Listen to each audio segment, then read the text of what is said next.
Deməli, bizim bugün ilk diaqnostik qiymətləndirməmizin nəticələri elan oldu. Siz hər biriniz uşaqlarınızın qiymətlərini gördünüz, bildiniz ki, hansı səviyyədədir onların bilikləri. Kimisi çox sevindi, kimisi çox üzüldü. Ancaq üzülən valideynlərə mən deyirəm ki, heç üzülməyin. Çünki günün sonunda, əgər sizin seçim şansınız olsaydı ki, kimi seçim, 5 alan uşağı və yaxud öz uşağını günün sonunda öz övladınızı seçəcəydiniz. Yəni sizin övladınız sizin üçün bütün qiymətlərdən, bütün insanlardan, bütün kitablardan, dəftərlərdən, hər bir şeydən üstündür, önəmlidir, əzizdir, doğmadır. Və ona görə də deyirəm ki, üzülməyin, inanın, uşaqlarınıza inanın, özünüzə inanın, sonra da mənə inanın. Bilin ki, mütləq ki, uşaqlarımız sizin yüksək nəticə əldə edəcəklər.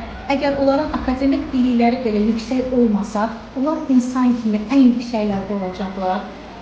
Vətənpərvər, yüksək mənəvi keyfiyyətləri olan, vicdanlı, qayğıkeş, mehriban. Çünki onlar sizin övladlarınızdır.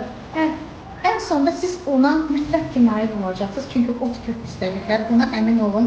Buna görə də biz istəyirik sizin bir bağlı könlünüzü alaq.